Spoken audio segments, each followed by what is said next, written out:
Should I start at 10:35? I mean, you could probably actually get started. I don't know if we've seen many new people logging Okay. in.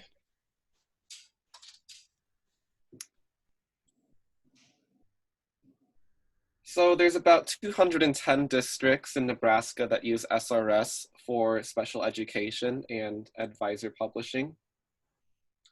And this is the team behind SRS and all the new things that have been happening lately. There's me running the help desk and helping prioritize development tasks. And we've got the rest of the development team here. And so some things that we've done since fall have really been behind the scenes, and maybe you've seen it and maybe you haven't. But everything we've done recently is going to make this entire process of correcting errors and getting data how it should be a lot easier than it was in October. So we've got a lot of missing disabilities put in for you. We've gotten rid of overlapping dates. We've corrected that. And in many instances, there were advisor records that were duplicates. So they didn't need to be made, and we got rid of them on your behalf. And probably one of the biggest things we did to help make things easy, especially if you're at a bigger district, is this advisor errors kind of filter. You can select your district, and then you can filter out all of the errors that exist in SRS depending on what it is. And it's just at the top of SRS. This is where you would go for advisor reports, but then down at the bottom is just this button for errors. And you can sort through things and just take care of all students with issues related to a missing state ID, or they have overlapping dates that need to be fixed. You can all just show those students that have those specific errors. And if you do publish from SRS, you have to make sure that you're not publishing special education data from your student information system. Otherwise, it's going to cause a lot of problems. And if you need help doing this, it would be best to just send in a help desk ticket, and we can help you make sure there won't be any problems and that this happens smoothly. And you can do this by going into your district settings. It's a bit of a journey to get there, and I'm more than happy to help you do that. So SPED advisor data just collects a small handful of data fields, and it all starts with the state ID number. And this is pulled from the edit student page. I'll show you a little picture of it in a little bit. Whether they take the alternate assessment, this is also found on the edit student page. And the begin date for students that begin with you at the beginning of the school year, it's automatically set to July 1st. But then for new entries, it's determined on when they actually begin special education based on their IEP or MDT. And the only thing that's pulled from the MDT is the primary disability and their initial entry into special education. And if the student exits from special education, it's required to inactivate the student and put in a date that they exited SPED and the reason for that exit. And I just talked about that initial entry into special education, and that's pulled from the MDT or the MDT data card. The placement type is also found on the edit student page, and it's basically if they're a public school or a non-public school student. And NDE, Naomi, and friends just talked about school hours and special education hours per week.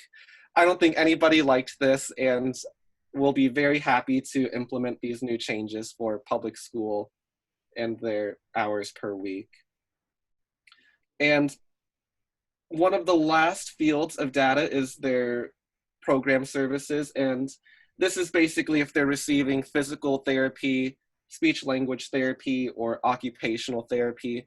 And that is pulled from page 6 of the IEP or the IFSP. And then the SPED program is whether they're Part B or Part C. And the SPED setting is where they receive their special education services. and that's also located on page 6 of the IEP and IFSP.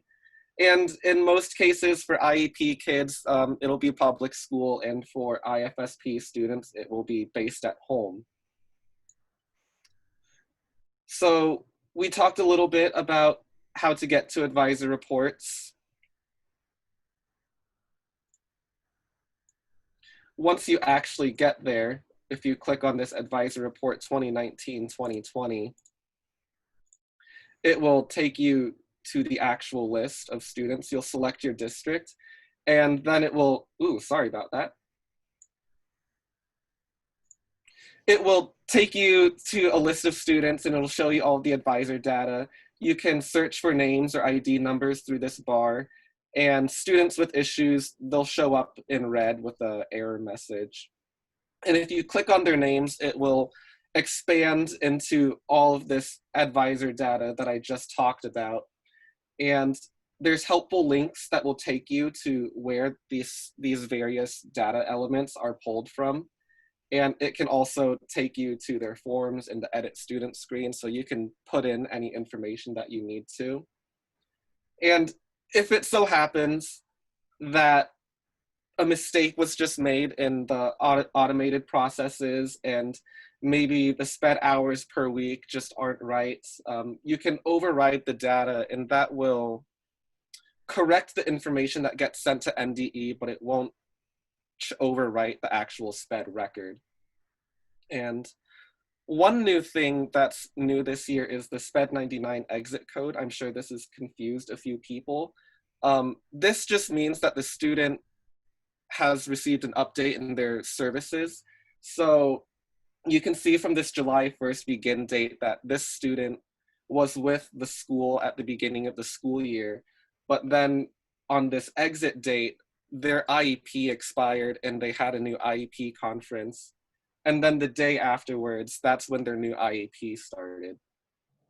And you can kind of see there's some change in the SPED setting, and that's about it. And if you ever click on that override data button, it will take you to this page, and it'll show you all of the advisor information, and you can change things as need be. And now we're just going to run through just some really common issues. And they're going to show up as errors with numbers associated with them. And a very common one right now that I can't necessarily fix is a 403 error. This generally means that on your student information system, the state ID isn't matching. Maybe we have a 0 in place of a 1, or we're just missing one digit. Alternatively, this might mean that they have an enrollment code that doesn't match up. So maybe the student has a 205 exit code and it hasn't been updated on SRS to match that. And then we have 601 errors. This just means one or more data elements is missing. This could be the end date, the disability, the exit reason. It's a very simple fix. You just fill in the missing information. 602 is another one. So there's a lot of early intervention students that have yet to get their state ID numbers put in. I noticed that's probably the kinds of students that are missing their state IDs the most. And then there's a lot of students that transfer, and instead of transferring their accounts, a new SRS account is created in that new district. So SRS doesn't let you save duplicate state IDs. So if you ever try to save the state ID and it doesn't work, just send in a help desk ticket and I can help you get that corrected right away. And overlapping dates is something I've been going personally and correcting on your behalf. And 750 is another SPED 99. I think a lot of people were just confused by it and tried correcting it and just did not know what to do. And I've also been going over with a fine-tooth comb and correcting those. And then Another common issue is 585. If the student has an FTE of 1, the automated systems might put their sped hours per week just a little bit over what they have for the school hours, so it exceeds 100%. And that can be easily fixed with a data override.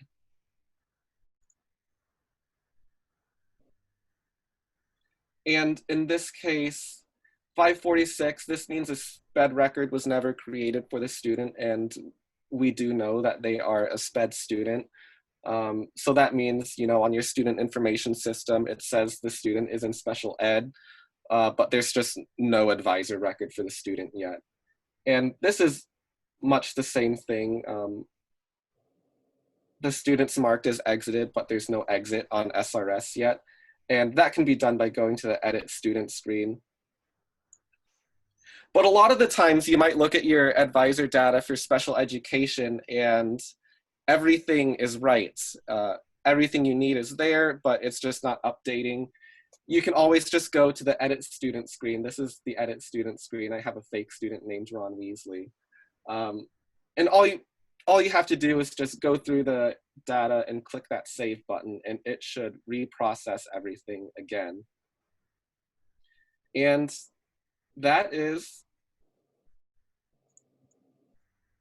SRS and special education. Sorry, my mouse wheel is very wonky. And with that, I'll be available at 12 o'clock to help you out with any SPED corrections that need to be made. Thanks, Ben. And we've got 15 minutes allotted, so I mean, we could have some Q&A time if there's anything I missed.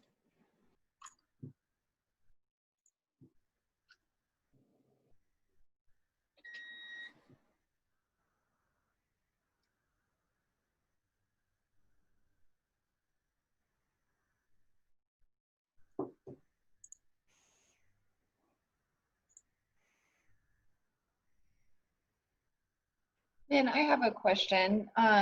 When you were showing like the area that shows override data, can you remind me, will it show like in red somewhere if there's an error or something it doesn't like?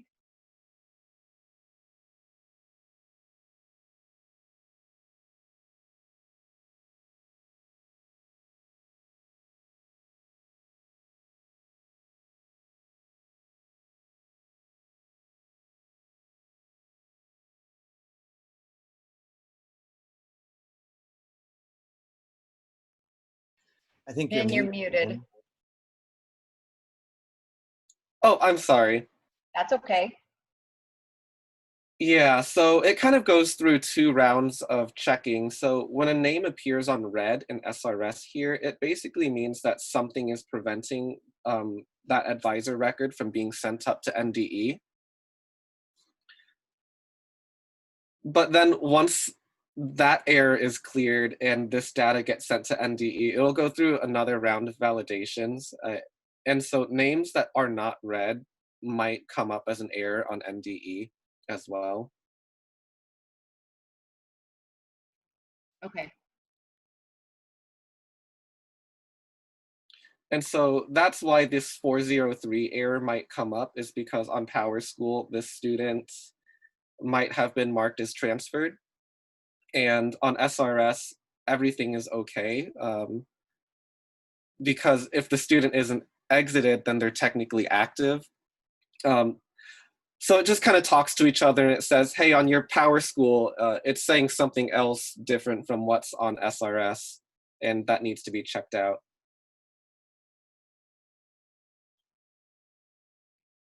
Okay, that makes sense.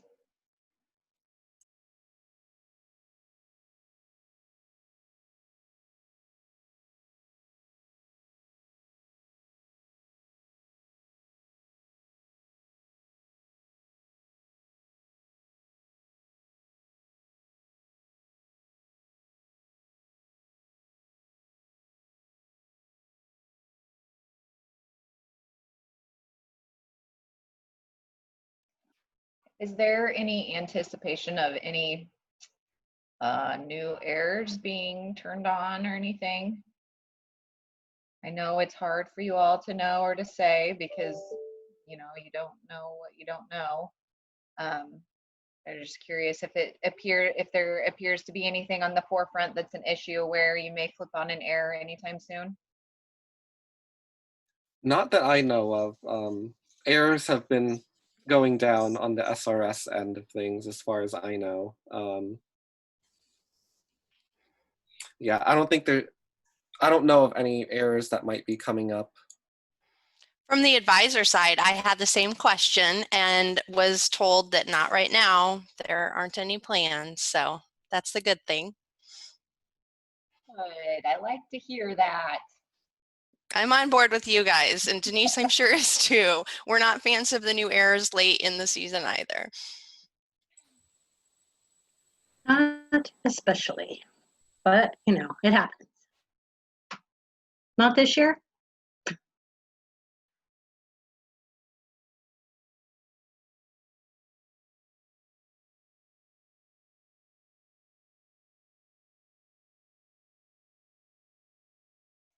Well, I do have to say, I really like some of the changes that have been made to SRS. I really think that that looks like from a user end standpoint, hopefully that'll really clean up some confusion and just make things simpler. So kudos to you guys. I think that looks good.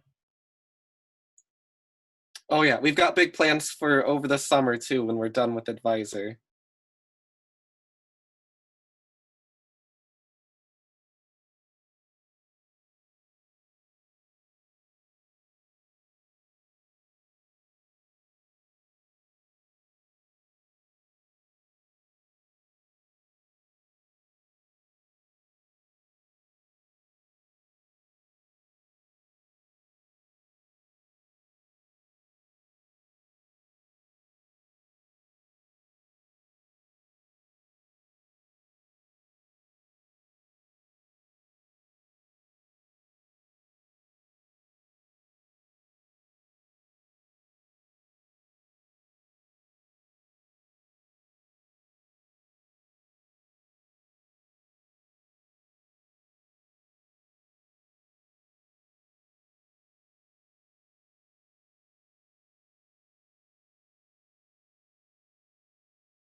Are there any districts here that plan on meeting with me in the SRS Zoom breakout?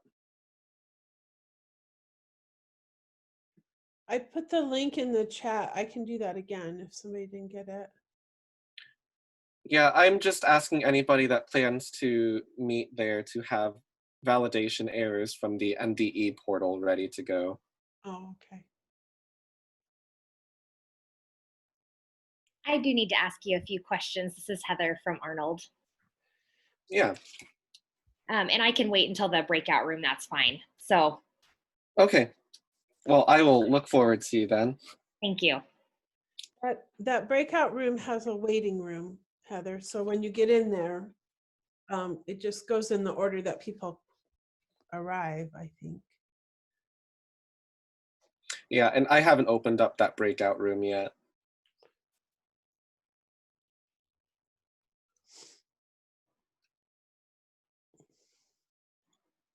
I'll begin promptly at noon.